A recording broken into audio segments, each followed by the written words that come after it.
Governor वाला देख लेते हैं। तो भाग 6 में अनुच्छेद 153 से 167 में दिए गए हैं इसकी राज्य कार्यपालिका से संबंधित प्रावधान। ठीक है, उसमें ये बताया है कि राज्य का राज्यपाल, राज्य मंत्री परिषद, मुख्यमंत्री और राज्य महाधिवक्ता इसमें शामिल होंगे। किसमें? कार्यपालिका के अंतर्गत। तो महाधिवक्ता भी होता है। ठीक है, फिर आगे देखते हैं। तो इसमें सबसे पहले 30 मार्च को, कब? जब एकीकरण हो गया था उसके पश्चात राज प्रमुख और महाराज प्रमुख का पद सृजन किया था 30 मार्च 1949 को। फिर 1 नवंबर तो 1956 को 7वें संविधान संशोधन द्वारा ये खत्म कर दिया था और राज्यपाल पद का सृजन किया गया था। ठीक है, फिर आगे चलें अपन। तो अनुच्छेद 153 ये कहता है एक राज्यपाल होगा पर एक ही व्यक्ति दो या दो से अधिक राज्यों के राज्यपाल नियुक्त किया जा सकता है। ये कब बताया? 7वें संविधान संशोधन में। फिर है अनुच्छेद 154। तो ये कहता है कार्यपालिका शक्ति राज्यपाल में निहित होंगी और वह स्वयं और या अपने अधीनस्थ अधिकारियों द्वारा इसका मतलब प्रयोग करेगा। ठीक है, फिर नियुक्ति तो 155 में दी गई है और राष्ट्रपति अपने हस्ताक्षर और मुद्रा अधिपत्र द्वारा नियुक्ति करेगा। ठीक है, और प्रक्रिया ली गई है कनाडा से। तो इसको जो राष्ट्रपति नियुक्त करेगा हस्ताक्षर और मुद्रा से द्वारा, पर इसकी जो प्रक्रिया है वो कहाँ से? कनाडा से। पर अनुच्छेद 156 के अनुसार ये राष्ट्रपति के प्रसाद पर्यंत रहेगा। ठीक है, आगे चलें। तो आगे है कि राज्यपाल राष्ट्रपति को अपने हस्ताक्षर सहित लेख द्वारा अपना त्यागपत्र देगा। फिर है इसकी पदावधि रहती है 5 वर्ष और 5 वर्ष कार्यकाल समाप्त करके तब तक पद पे बना रह सकता है जब तक उत्तराधिकारी न नियुक्त कर दिया जाए। ठीक है, फिर है अनुच्छेद 157 के अनुसार भारत का नागरिक होना चाहिए, 35 वर्ष की आयु पूरी कर चुका हो। 158 के में क्या कह रहा है? राज्यपाल विधानमंडल या संसद का सदस्य नहीं होगा, कोई लाभ का पद धारण नहीं करेगा। फिर वो कह रहा है आगे कि दो या दो से अधिक राज्यों का राज्यपाल नियुक्त किया जा सकता है और इस बीच में उसके जो उपलब्धियां हैं या भत्ते हैं वो अनुपात में, ऐसे अनुपात में आवंटित किए जाएंगे जो राष्ट्रपति निर्धारित कर दे। ठीक है, फिर राज्यपाल की उपलब्धियां और भत्ते उसकी पदावधि के दौरान कम नहीं किए जाएंगे। फिर ओथ क्या है? तो अनुच्छेद 159 के अनुसार क्या है? राज्य के उच्च न्यायालय के मुख्य न्यायाधीश है वो तो इसको शपथ दिलाते हैं और वो शपथ होती है, मैं अमुक ईश्वर की शपथ लेता हूँ कि मैं सत्य निष्ठा से प्रतिज्ञा करता हूँ राज्यपाल के पद का कार्यपालन करूंगा अपनी पूरी योग्यता से। फिर किसकी? संविधान की विधि का तो परिरक्षण, संरक्षण और प्रतिरक्षण। तो परिरक्षण करेंगे, संरक्षण करेंगे और प्रतिरक्षण करेंगे। जनता की सेवा और कल्याण में निरत रहूं, ये सब की शपथ ली जाती है। फिर आगे चलें, शक्ति और ये क्या है? तो जो भी है समस्त कार्य राज्यपाल के नाम से किए जाते हैं। फिर है राष्ट्रपति शासन की सिफारिश कर सकता है, मुख्यमंत्री की नियुक्ति की जा सकती है, मंत्री परिषद के सदस्यों की नियुक्ति करता है, फिर पारिश्रमिक तय करता है और महाधिवक्ता का पारिश्रमिक और इसकी नियुक्ति तय करता है। ठीक है, फिर लोक सेवा आयोग के अध्यक्ष और सदस्यों की नियुक्ति करता है, उच्च न्यायालय के न्यायाधीशों की नियुक्ति के मामले में राष्ट्रपति को सलाह देता है। फिर उच्च न्यायालय का न्यायाधीश होने के लिए नियुक्त प्रत्येक व्यक्ति अपना पद ग्रहण करने से पहले उस राज्य के राज्यपाल द्वारा शपथ या प्रतिज्ञान करेंगे। ठीक है, और आगे चलें। तो राज्य चुनाव आयोग के अध्यक्ष सदस्यों की नियुक्ति करता है तो राज्य चुनाव आयोग के, फिर राज्य वित्त आयोग के अध्यक्ष सदस्यों की, जिला न्यायालयों के मुख्य न्यायाधीशों की। तो जिला न्यायालय है ना, उनके तो मुख्य न्यायाधीश, और जो अपने जो हाई कोर्ट है उनमें तो सिर्फ ये शपथ दिलाता है, उनकी नियुक्ति तो कौन करता है? राष्ट्रपति। ठीक है ना, तो यहाँ पे लिख रहा है ना, उच्च न्यायालय का न्यायाधीश होने के लिए नियुक्त प्रत्येक व्यक्ति अपना पद ग्रहण करने से पहले राज्यपाल द्वारा शपथ लेता है। ठीक है, पर यहाँ पे तो इनकी नियुक्ति ये करता है जिला न्यायालयों का। तो फिर लोकायुक्त और उप लोकायुक्त की नियुक्ति करता है, राज्य सूचना आयोग के अध्यक्ष सदस्यों की नियुक्ति करता है, राज्य मानवाधिकार के अध्यक्ष सदस्यों की नियुक्ति करता है, बाल अधिकार संरक्षण आयोग के अध्यक्ष सदस्यों की नियुक्ति करता है, रेड क्रॉस सोसाइटी एवं पश्चिमी क्षेत्र सांस्कृतिक केंद्र का अध्यक्ष होता है। फिर राज्य सरकार द्वारा पोषित विश्वविद्यालयों का कुलपति होता है। फिर राज्य विश्वविद्यालयों का कुलपति की नियुक्ति करता है। तो पोषित है उनका तो कुलाधिपति होता है, पर जो राज्य विश्वविद्यालय है उनके कुलपतियों की नियुक्ति करता है। फिर राजस्थान स्काउट एंड गाइड का संरक्षण होता है, राजस्थान राज्य सैनिक बोर्ड का सभापति होता है फिर पूर्व सैनिकों के लाभ के लिए एकीकृत नीति का प्रबंध समिति का सभापति होता है, ठीक है। तो ये सब होता है। फिर आगे चलें अपन, तो जो मुख्यमंत्री की सलाह पर मंत्रियों के विभागों का वितरण करता है और उन्हें पद गोपनीयता की शपथ दिलाता है, ठीक है। फिर उनका त्याग पत्र स्वीकार करता है और परिस्थिति के अनुसार उन्हें पदच्युत भी करता है। फिर संविधान के 167 के अनुसार प्रत्येक राज्य के मुख्यमंत्री का कर्तव्य होता है कि वह राज्य के कार्य प्रशासन संबंधी कार्य और मंत्रिपरिषद के निर्णयों की सूचना राज्यपाल को दे। तो ये कौन से अनुच्छेद में? 167 में। फिर विधायी शक्तियां क्या है? तो अधिवेशन बुला सकता है, सत्रावसान कर सकता है, विधानसभा को भंग कर सकता है, राज्य विधानमंडल के दोनों सदनों को अलग अलग या संयुक्त रूप से संबोधित कर सकता है, विधानसभा के विचार के लिए अपना संदेश दे सकता है, ठीक है। फिर राज्य विधानसभा में विशेष अभिभाषण प्रत्येक आम चुनाव के प्रथम सत्र और प्रत्येक वर्ष के प्रथम सत्र में दिया जाता है। फिर विधानसभा द्वारा पारित विधेयक तभी कानून का रूप धारण कर सकता है जब राज्यपाल उस पर हस्ताक्षर करता है। राज्यपाल चाहे तो हस्ताक्षर के लिए विधेयक पर अपनी सहमति दे सकता है, या फिर विधान को वापस पुनर्विचार के लिए भेज सकता है, ठीक है। आवश्यकता होने पर राज्यपाल किसी विधेयक को राष्ट्रपति के विचार विचार के लिए भी सुरक्षित रख सकता है। फिर अध्यक्ष अथवा उपाध्यक्ष तथा सभापति तथा उपसभापति का स्थान रिक्त होने पर राज्यपाल किसी व्यक्ति को अध्यक्षता करने के लिए नियुक्त कर सकता है। फिर आगे चलें, तो अगर आवश्यक होने पर मुख्यमंत्री की सलाह पर राज्यपाल अध्यादेश भी जारी कर सकता है। कौन से के थ्रू? 213 एक के थ्रू, ठीक है। और ये विधानसभा सत्र में आने पर 6 सप्ताह तक प्रभावी रहता है। जब विधानसभा सत्र में आ गई ना, उसके बाद 6 सप्ताह तक। फिर है, आगे चलें तो कुछ मतलब ऐसे होते हैं जहाँ पे द्वि सदन है, वहां पे राज्यपाल द्वारा विधानमंडल के दूसरे सदन में कला, विज्ञान, समाज सेवा, साहित्य और सहकारिता क्षेत्र में व्यक्तियों को मनोनीत किया जाता है और इनकी कुल सदस्य संख्या होती है 1/6, यानी 1/6। फिर क्या है, उन विधानसभा में पर्याप्त प्रतिनिधि नहीं है किसी का, ठीक है। जैसे कि अपने हो गए एंग्लो इंडियन, तो उनको करता था, पर अभी 104वें संविधान संशोधन से इसको बंद कर दिया है, ठीक है। फिर आगे चलें, तो विधानसभा सदस्य की अयोग्यता के विषय पर भारतीय निर्वाचन आयोग से विमर्श करने के बाद उसका निर्णय करता है, ठीक है। फिर है राज्य वित्त आयोग, नियंत्रक महालेखा परीक्षक, लोक सेवा आयोग, इन सब की क्या है, रिपोर्टों को विधानसभा के समक्ष रखता है। तो वित्त आयोग और कैग की और राज्य लोक सेवा की। फिर वित्तीय शक्तियां क्या है? तो वित्तीय विधेयक राज्यपाल की पूर्व अनुमति से ही आता है। फिर है वित्तीय वर्ष प्रारंभ होने के पूर्व वार्षिक वित्तीय विवरण, अनुच्छेद 202, यानी कि अपना बजट वो प्रस्तुत करता है। वह पूरक और अतिरिक्त व्यय के बजट को विधानसभा में प्रस्तुत करता है। बजट स्वीकृत होने तक आकस्मिक निधि से धन व्यय करने की आज्ञा दे सकता है, ठीक है। तो ये एक तो पूरक, अतिरिक्त और एक आकस्मिक निधि से, ठीक है। फिर धन विधेयक अनुच्छेद 198 के तहत राज्यपाल की पूर्व अनुमति से विधानसभा में प्रस्तुत किया जाता है, तो ये भी याद रखना है। और इसको वापस नहीं लौटा सकता पुनर्विचार के लिए। फिर अनुपत्ति के बिना अनुदान की मांग नहीं रखी जा सकती। राज्यपाल द्वारा वित्त आयोग का गठन किया जाता है। ये हो गई इसकी वित्तीय शक्तियां। फिर न्यायिक में देखें तो क्षमा, प्रीविलंब, विराम, निलंब और लघुकरण की शक्तियां हैं इसके पास। फिर राज्यपाल की अनुच्छेद 161 के अंतर्गत क्षमादान की शक्तियां हैं, जिसमें राष्ट्रपति को अनुच्छेद 72 के अंतर्गत प्रदत्त शक्तियों से भिन्न है, क्योंकि ये क्षमा नहीं कर सकता मृत्युदंड को। और जो सैनिक न्यायालयों द्वारा जो दंड दिए गए हैं उनका इसके क्षेत्राधिकार में नहीं आते, ठीक है। फिर आगे चलें, तो राज्य के उच्च न्यायालयों के न्यायाधीशों की नियुक्ति करते समय ये परामर्श करता है राष्ट्रपति को। फिर है जिला न्यायाधीश व अन्य न्यायिक अधिकारियों की नियुक्ति तथा पदोन्नति के संबंध में भी राज्यपाल को अधिकार प्राप्त हैं। तो जिलाधीश है ना, जिला न्यायाधीश होते हैं, उनको तो कर सकता है। फिर आगे चलें अपन, तो विवेकाधिकार शक्तियां क्या हैं? तो संविधान के विभिन्न अनुच्छेदों में राज्यपाल की सब विवेकीय शक्तियां हैं। वो क्या क्या है? जैसे अनुच्छेद 163(2) में है, ये क्या है कि सविवेकीय उत्तरदायित्व व शक्तियों को परिभाषित करता है ये, और शक्तियों के प्रयोग का निर्णय राज्यपाल स्वयं करता है। इसके अनुसार अनुच्छेद 163(3) में बताया है, इस प्रश्न की किसी न्यायालय में जांच नहीं की जाएगी कि उसने क्या सलाह ली है, दी है, ठीक है।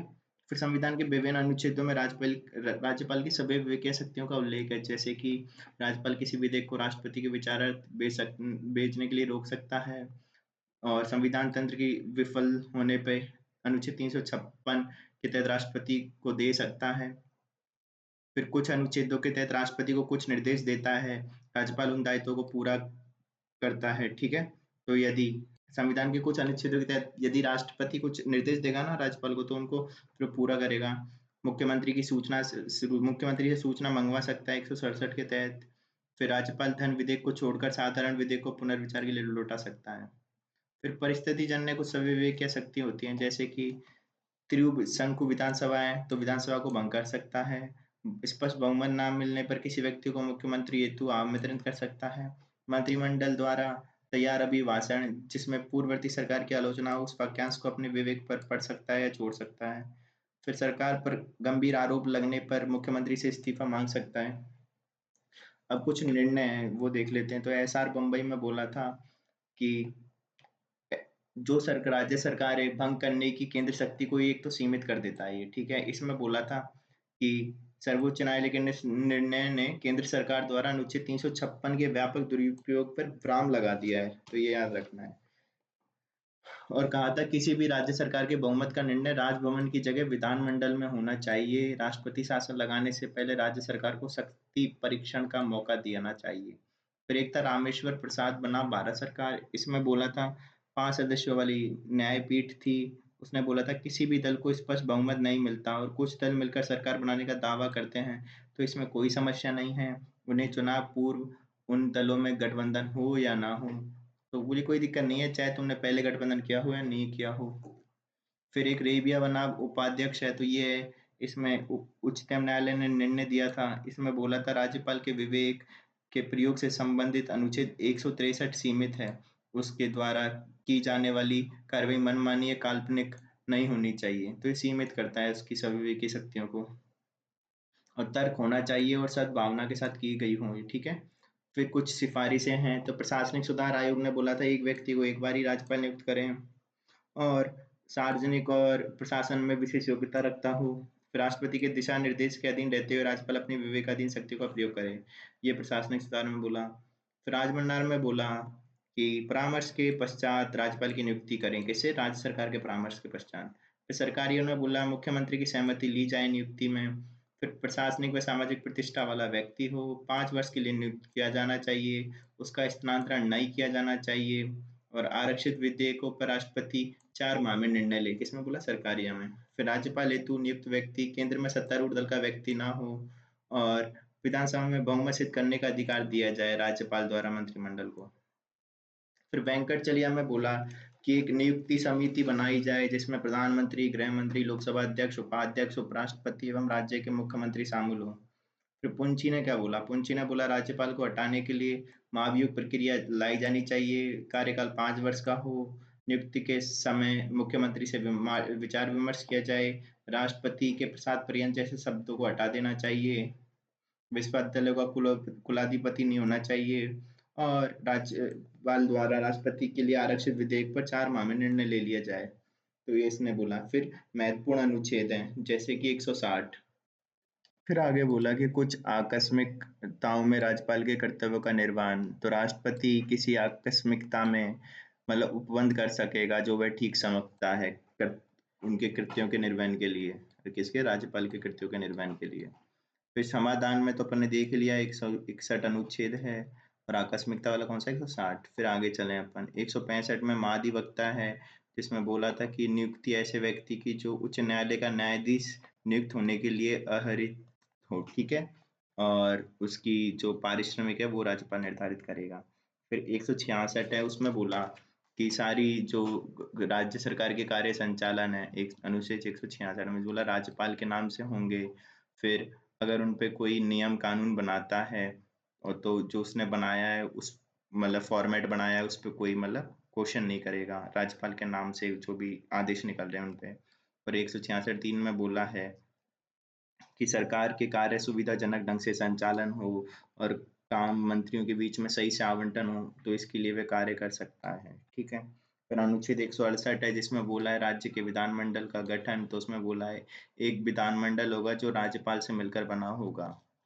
अनुच्छेद 174 में बोला है विधानमंडल के सत्र, सत्रावसान और विघटन, तो इनके सत्रावसान कर सकेगा और विघटन कर सकेगा। फिर अनुच्छेद 175 में बोला है सदन या सदनों में अभिभाषण का और उनको संदेश भेजने का राज्यपाल का अधिकार। तो इसमें बोला है किसी एक सदन में या दोनों सदनों में अभिभाषण कर सकेगा, प्रयोजन के लिए सदस्यों की उपस्थिति की अपेक्षा कर सकेगा। फिर राज्यपाल का विशेष अभिभाषण अनुच्छेद 176 में तो अपन ने देखा ही था कि या तो हर साल का पहला भाषण और नई चुनी हुई सरकार का पहला।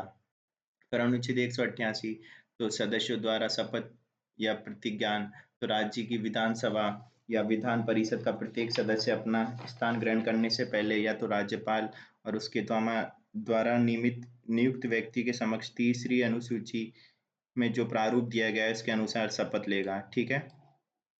और आगे चलें तो अनुच्छेद 192 में सदस्यों की निरर्थताओं से संबंधित प्रश्न पर निश्चय।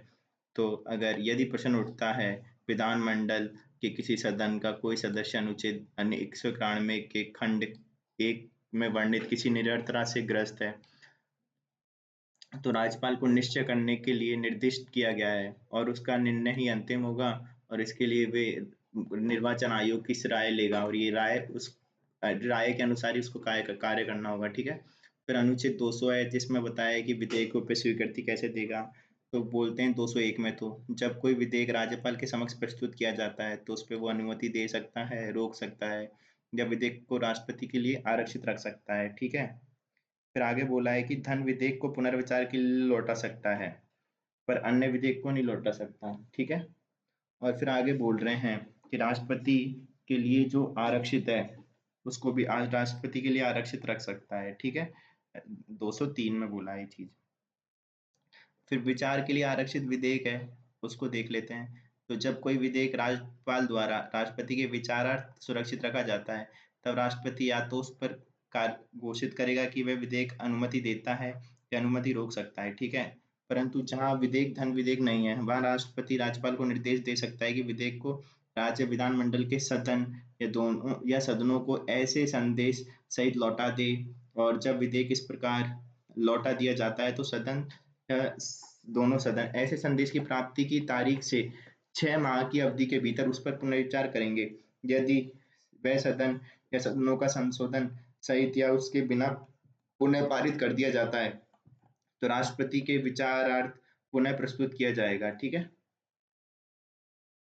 फिर अनुच्छेद 202 अपन ने देखा था बजट की बात करता है। अनुच्छेद 203 प्राक्कलनों के संबंध में प्रक्रिया यानी कि किसी अनुदान की मांग राज्यपाल की सिफारिश पर ही की जाएगी।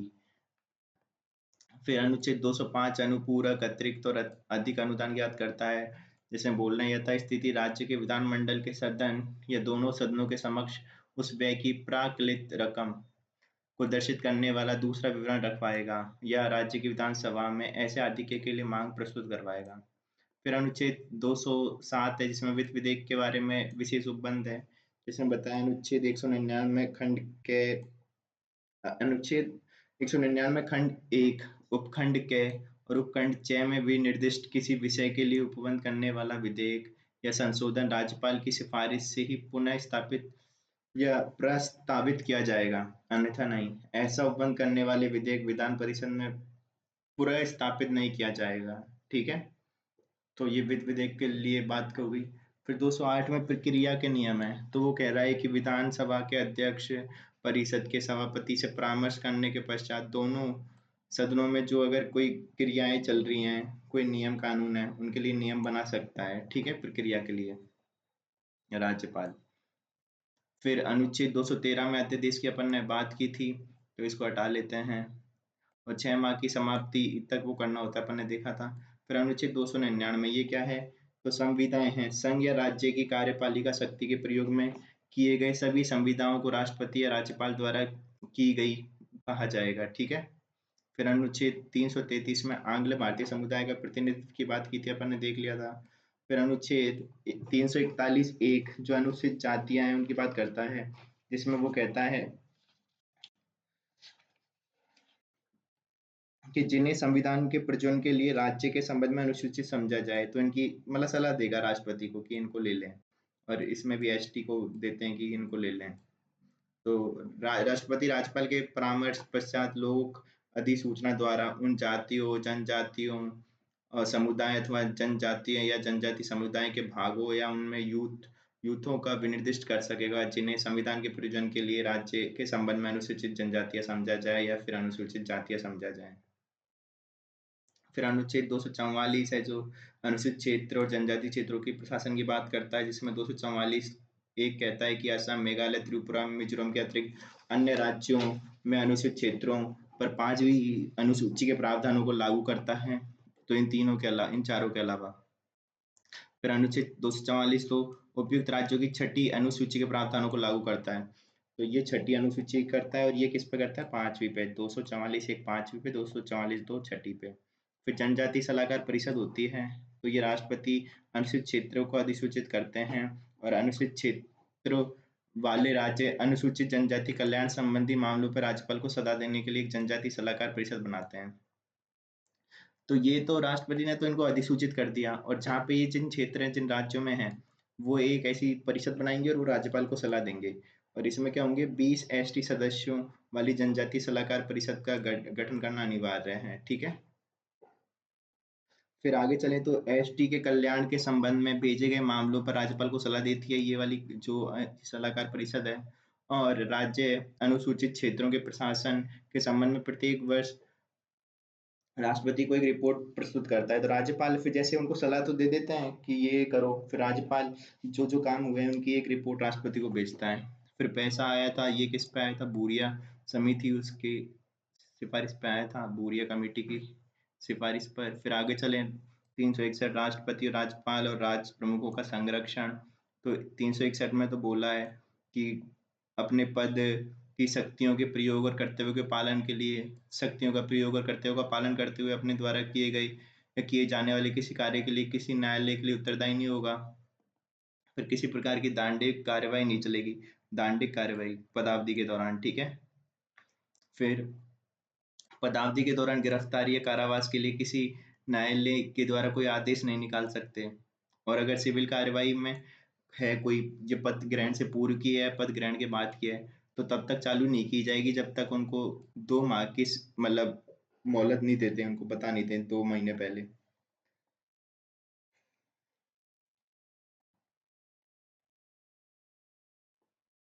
सॉरी, ऐसा नहीं है, मैं गलत बोल दिया। उनको पहले बताना होगा 15 दिन पहले या कुछ ऐसा, सही से मेरे को याद नहीं है। पर इनके 2 महीने बाद तक भी है ना, ये इन पे लागू नहीं होती है ये चीज। तो 2 महीने बाद अगर इन्होंने छोड़ दिया तब भी है ना, उन पे ये सिविल वाली नहीं कर सकते, पहले उनको बताना होगा। फिर अपन आगे चलते हैं। तो आगे चलते हैं तो राज्यों में संवैधानिक तंत्र की विफलता के मामले के लिए प्रावधान। तो राष्ट्रपति किसी राज्य में राष्ट्रपति शासन की घोषणा कर सकते हैं अगर उन्हें विश्वास हो जाए कि ऐसी स्थिति उत्पन्न हो गई है जहाँ पे शासन संविधान के प्रावधानों के अनुसार नहीं चल रहा, या फिर बिना किसी रिपोर्ट के भी कर सकते हैं। जरूरी नहीं है राज्यपाल की रिपोर्ट ही होना जरूरी है। फिर आगे चलें तो राजस्थान में कितनी बार लगा है? 4 बार।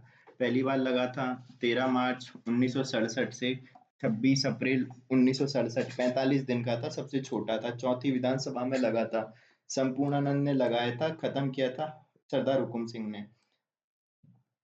कारण था एक भी पार्टी को बहुमत नहीं मिला था, मुख्यमंत्री थे मोहनलाल सुखाड़िया और डॉक्टर राधाकृष्णन राष्ट्रपति थे। फिर आगे चलें तो 30 अप्रैल 1977 को लगा था दूसरा, और ये लगा था वेदपाल तागी के समय, खत्म किया था रघुल तिलक ने। हरिदेव जोशी मुख्यमंत्री थे, बीडी जती ने लगाया था ये। फिर ये 5वीं विधानसभा थी। फिर अगली बार देखें तो 17 फरवरी 1980 से 5 जून 1980 में लगा, छठी विधानसभा में। तो चौथी, पांचवी, छठी में लगा लगातार। फिर रघुकुल तिलक थे इसको लागू करने वाले राज्यपाल। भैरव सिंह शेखावत हुआ करते थे मुख्यमंत्री, और राष्ट्रपति थे नीलम संजीव रेड्डी। तो राष्ट्रपति पहले तो कृष्ण जी थे, डॉक्टर राधाकृष्णन, फिर बीडी जत्ती, फिर नीलम संजीव रेड्डी। फिर जो चौथी बार लगा वो लगा 15 दिसंबर 1992 से 3 दिसंबर 1993। ये सबसे लंबा था, 353 दिन का। इसमें लागू किया था डॉक्टर चन्ना रेड्डी ने, खत्म किया था बलीराम भगत ने। कारण था अयोध्या में घटना घटी थी, भैरव सिंह शेखावत थे इसके जो, और शंकर दयाल शर्मा थे इसके राष्ट्रपति। फिर आगे चलें अपन तो राज्यपालों का परिचय देख लेते हैं। तो पहले तो आए सवाई मान सिंह।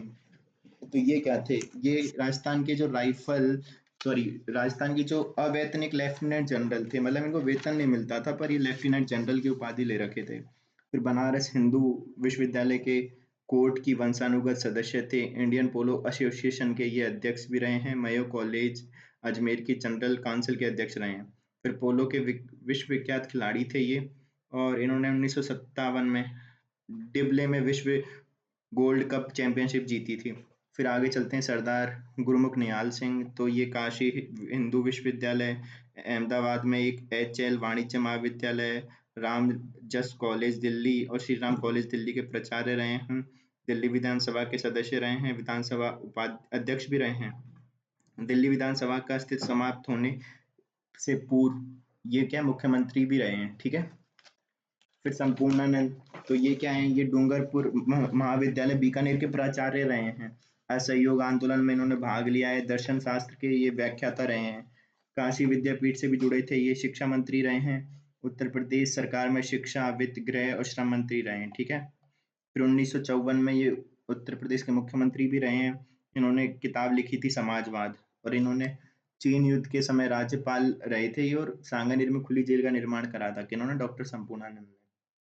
फिर डॉक्टर हुकुम सिंह, तो ये कपूरथला में ये उच्च न्यायालय के उत्तरवर्ती न्यायाधीश भी रहे हैं, यानी कि मतलब अंग्रेजों के टाइम के न्यायाधीश। फिर ये संविधान सभा के अंतरिम संसद के और प्रथम और द्वितीय लोकसभा के सदस्य भी रहे हैं, और इनका जन्म हुआ था पाकिस्तान में, लाहौर में। फिर एक है सरदार जोगिंदर सिंह।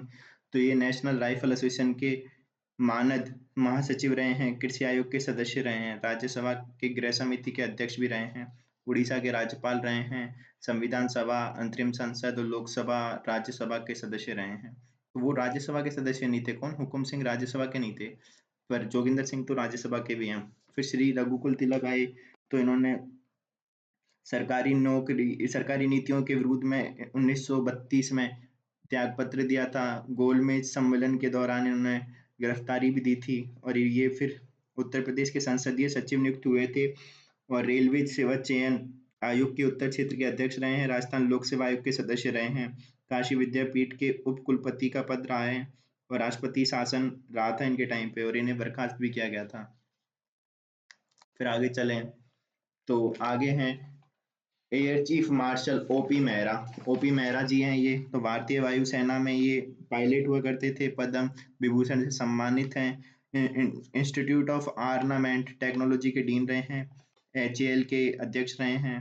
भारतीय ओलंपिक संघ व एशिया खेल संघ के अध्यक्ष भी रहे हैं। फिर आगे चलें तो हैं श्री वसंतराव पाटिल। तो 4 बार महाराष्ट्र के मुख्यमंत्री रहे हैं। महाराष्ट्र विधानसभा के सदस्य रहे हैं। महाराष्ट्र विधान परिषद के सदस्य रहे हैं। लोकसभा के भी सदस्य रहे हैं। महाराष्ट्र राज्य सहकारी चीनी मिल संघ के अध्यक्ष रहे हैं। राष्ट्रीय सहकारी चीनी मिल संघ के भी अध्यक्ष रहे हैं ये। फिर आगे चलें तो अगले हैं श्री सुखदेव प्रसाद। तो ये क्या है, ये उत्तर प्रदेश विधानसभा के सदस्य रहे हैं। राज्यसभा सदस्य भी रहे हैं। अनुसूचित जाति जनजाति कल्याण संबंधी संसदीय समिति के सदस्य रहे हैं, और ये उत्तर प्रदेश कांग्रेस कमेटी के अध्यक्ष रहे हैं। इंपॉर्टेंट नहीं है। फिर हैं प्रोफेसर देवी प्रसाद चट्टोपाध्याय। तो ये अध्यापक रहे हैं, क्लर्क रहे हैं और प्राध्यापक रहे हैं। शैक्षणिक संस्थाओं के मंत्री व अध्यक्ष भी रहे हैं। तो क्लर्क भी रहे हैं, ये याद रखना है। फिर राज्यसभा के सदस्य रहे हैं। स्वास्थ्य परिवार नियोजन मंत्रालय में राज्य मंत्री रहे हैं। केंद्रीय वाणिज्य मंत्री भी रहे हैं, देवी प्रसाद चट्टोपाध्याय। फिर है डॉक्टर M चन्ना रेड्डी। तो उत्तर प्रदेश के राज्यपाल बनाए गए हैं ये। आंध्र प्रदेश के मुख्यमंत्री भी बने हैं, और पंजाब के भी राज्यपाल बने हैं। फिर है बलिराम भगत। तो ये अंतरिम संसद के सदस्य थे। प्रथम लोकसभा से लगातार 5वीं लोकसभा तक सदस्य रहे हैं। फिर ये केंद्रीय उपमंत्री, राज्य मंत्री, विदेश मंत्री रहे हैं। लोकसभा के अध्यक्ष पद पर आसीन रहे हैं, और 2 भूमिगत इनके अखबार चलते थे, क्विट इंडिया और आवर स्ट्रगल, और इन्होंने हिंदू साप्ताहिक भी चलाया था, राष्ट्रदूत। फिर है दरबारा सिंह। तो पद पर रहते हुए देहांत हुआ। पंजाब विधानसभा के पूर्व अध्यक्ष और सबसे कम कार्यकाल। फिर है न्यायमूर्ति अंशुमान सिंह। तो ये इलाहाबाद उच्च न्यायालय में न्यायाधीश रहे। वरिष्ठ न्यायाधीश के रूप में राजस्थान न्यायालय में भी रह चुके हैं ये, और राजस्थान राज्य विधिक सेवा अधिकरण का कार्यकारी अध्यक्ष भी इनको नियुक्त किया गया है। 4 बार कार्यवाहक राज्यपाल के रूप में पद ग्रहण किया है इन्होंने, अंशुमन सिंह ने। फिर है निर्मल चंद जैन। तो पद पर रहते हुए देहांत हुआ। मध्य प्रदेश के अधिवक्ता थे। विशेष अभिभाषण कवि ने दिया इन्होंने, और 11वें वित्त आयोग के सदस्य थे ये निर्मल चंद जैन। फिर मोहनलाल खुराना, मदन लाल खुराना। ये दिल्ली मुख्यमंत्री रहे हैं। फिर है एक प्रतिभा पाटिल, तो ये उप सभापति रही है राज्यसभा की, और जलगांव जिले में शुगर फैक्ट्री की चीफ प्रोमोटर और अध्यक्ष भी रही हैं। महिला कोऑपरेटिव बैंक की स्थापना भी की है इन्होंने, और ये लोकसभा सदस्य भी रही है। फिर आगे चले अपन, तो अगले हैं शैलेंद्र कुमार। तो ये कौन है? ये भारतीय विदेश सेवा में चयनित हुए हैं, मतलब आईएफएस थे ये, और G77 IAEA के अध्यक्ष भी रह चुके हैं। अरुणाचल प्रदेश के राज्यपाल पद भी रह चुके हैं, और पद पर रहते हुए देहांत हुआ इनका। फिर श्रीमती प्रभा राव, तो ये है महाराष्ट्र सरकार में कैबिनेट मंत्री में रही है, महाराष्ट्र विधानसभा में विपक्ष की नेता रही हैं, लोकसभा की सांसद निर्वाचित हो चुकी हैं, हिमाचल प्रदेश की राज्यपाल भी रही हैं, और पद पर रहते हुए देहांत हुआ। फिर मार्गरेट अल्वा, तो ये लोकसभा सदस्य रही हैं, राज्यसभा की रही हैं, केंद्रीय राज्य मंत्री रही हैं। ये महिला सशक्तिकरण की संसदीय समिति की सभापति रही। यूनिसेफ द्वारा दक्षिण एशिया के लिए ये मतलब सभापति निर्वाचित हुई थी। फिर कल्याण सिंह, तो 2 बार उत्तर प्रदेश के मुख्यमंत्री रहे और हिमाचल प्रदेश के राज्यपाल भी रहे हैं। फिर अगला है कलराज मिश्र, तो ये हिमाचल प्रदेश के राज्यपाल रहे हैं, 16वीं लोकसभा में सूक्ष्म एवं लघु उद्योग मंत्री रहे हैं, उत्तर प्रदेश विधानसभा के सदस्य रहे हैं, और राज्यसभा के सदस्य भी रहे हैं। फिर हैं हरिभाऊ किशन राव बागड़े, तो 31 जुलाई 2024 को इनको बनाया गया है, और ये 6 बार लगातार विधायक रहे हैं छत्रपति संभाजी नगर से। और फिर आगे देखें, तो ये विधानसभा, हाँ, महाराष्ट्र विधानसभा का निर्विरोध अध्यक्ष भी चुना गया है इनको, निर्विरोध, ठीक है, महाराष्ट्र विधानसभा का। और ये 22वें हैं, वैसे तो कार्यवाहक व्यक्ति के हिसाब से तो 22वें हैं, और क्रम के हिसाब से ये 45वें हैं, ठीक है। फिर आगे चले अपन, तो पहले पहले थे सवाई श्री मान सिंह, दूसरे हैं गुरुमुख निहाल सिंह, संपूर्णानंद, फिर है हुकुम सिंह, फिर है न्यायमूर्ति जगत नारायण, तो पहले कार्यवाहक हैं ये। फिर सरदार हुकुम सिंह, फिर सरदार श्री जोगिंदर सिंह, फिर न्यायमूर्ति श्री वेदपाल त्यागी, तो ये कार्यवाहक हैं वेदपाल त्यागी। फिर श्री रघुकुल तिलक, फिर के डी शर्मा कार्यवाहक, फिर एयर मार्शल ओपी मेहरा, फिर न्यायमूर्ति पी के बनर्जी कार्यवाहक, फिर air Chief Marshal OP Mehra वापस आ गए, फिर न्यायमूर्ति डी पी गुप्ता ये कार्यवाहक, फिर श्री बसंतराव पाटिल, फिर न्यायमूर्ति जगदीश शरण वर्मा कार्यवाहक थे, फिर श्री सुखदेव प्रसाद हुए, फिर न्यायमूर्ति जगदीश शरण वर्मा कार्यवाहक वापस, और फिर श्री सुखदेव प्रसाद आए, फिर श्री मिलाप चंद जैन कार्यवाहक, प्रोफेसर देवी प्रसाद चट्टोपाध्याय, फिर डॉक्टर स्वरूप सिंह आए जो अतिरिक्त प्रभार वाले थे, फिर डॉक्टर एम चन्ना रेड्डी आए, फिर श्री धनिक लाल मंडल आए अतिरिक्त प्रभार, फिर बलीराम भगत, सरदार दरबारा सिंह, श्री एन एल टिब्रेवाल कार्यवाहक, फिर न्यायमूर्ति अंशुमन सिंह, श्री निर्मल चंद जैन, कैलाशपति मिश्र अतिरिक्त प्रभार वाले, मदन लाल खुराना। तो ये तो इनको हटाते हैं, अपन सीधे आते हैं नीचे। महिला राज्यपाल रही है प्रतिभा देवी पाटिल, प्रभा राव, मार्गरेट अल्वा। त्यागपत्र देने वाले रहे जोगिंदर सिंह, बसंतराव पाटिल, देवी प्रसाद चट्टोपाध्याय, मदन लाल खुराना और प्रतिभा पाटिल। पद पर रहते हुए देहांत हुआ है दरबारा सिंह का, निर्मल चंद जैन का, शैलेंद्र कुमार सिंह का, श्रीमती प्रभा राव का। फिर 5 वर्ष कार्यकाल पूर्व किया है, वो है गुरुमुख निहाल सिंह, संपूर्णानंद और कल्याण सिंह। राज्यपाल जो लोकसभा अध्यक्ष रहे हैं वो हैं सरदार हुकुम सिंह, बलीराम भगत और शिवराज पाटिल। फिर है कार्यवाहक राज्यपाल देखें तो जगत नारायण, वेदपाल त्यागी, के डी शर्मा, पी के बनर्जी, डी पी गुप्ता, जे एस वर्मा, मिलाप चंद जैन, एन एल टिब्रेवाला। फिर है अतिरिक्त प्रभार वाले देखे तो स्वरूप सिंह, धनिकलाल मंडल, कैलाशपति मिश्र, टी वी राजेश्वर, श्री ए आर किदवई, श्री रामेश्वर ठाकुर, श्रीमती प्रभा राव, शिवराज पाटिल और श्री राम नाइक। फिर जो मुख्यमंत्री रहे वो हैं गुरुमुख निहाल सिंह दिल्ली के, मदन लाल खुराना दिल्ली के, संपूर्णानंद उत्तर प्रदेश के, कल्याण सिंह उत्तर प्रदेश के, एम चन्ना रेड्डी आंध्र प्रदेश के, वसंतराव पाटिल महाराष्ट्र के, और श्री दरबारा सिंह पंजाब के। फिर आगे चलें, तो कुछ इंपॉर्टेंट देख लें कार्यवाहक और अतिरिक्त प्रभार वाले राज्यपाल में। तो श्री स्वरूप सिंह हैं, ये अतिरिक्त प्रभार वाले प्रथम राज्यपाल थे और यूपीएससी के थे सदस्य हैं, दिल्ली विश्वविद्यालय के पूर्व चांसलर। फिर धनिकलाल मंडल तो बिहार विधानसभा के अध्यक्ष रहे हैं। एक है मिलाप चंद जैन, तो राजीव गांधी हत्याकांड का जांच हेतु गठित जैन आयोग के अध्यक्ष थे ये। फिर टीवी राजेश्वर तो आईबी के पूर्व अध्यक्ष थे। फिर ए आर किदवई तो यूपीएससी के अध्यक्ष रहे हैं, यूजीसी के पूर्व सदस्य रहे हैं और अलीगढ़ विश्वविद्यालय के पूर्व चांसलर रहे हैं ए आर किदवई। फिर शिवराज पाटिल हैं तो भारत के गृह मंत्री व रक्षा मंत्री रहे हैं। फिर राम नाईक के रेल मंत्री रहे हैं। एन एल टिब्रेवाल है राजस्थान बार काउंसिल के अध्यक्ष रहे हैं। सर्वाधिक कार्यकाल रहा है गुरुमुख निहाल सिंह का, न्यूनतम रहा है श्री दरबारा सिंह का। कार्यवाहक राज्यपाल में सर्वाधिक कार्यकाल है एन एल टिब्रेवाल का, कार्यवाहक में न्यूनतम है मिलाप चंद जैन का। भगवान सहाय समिति 1970 में राज्यपाल व मंत्रिपरिषद के मध्य सामंजस्य हेतु गठित की गई थी। फिर 2014 से नवीन प्रोटोकॉल के तहत माननीय राज्यपाल या राज्यपाल महोदय, ये सब अंग्रेजी में हॉनरेबल गवर्नर, ये सब संबोधित नहीं किए जाएंगे आपसे, ठीक है।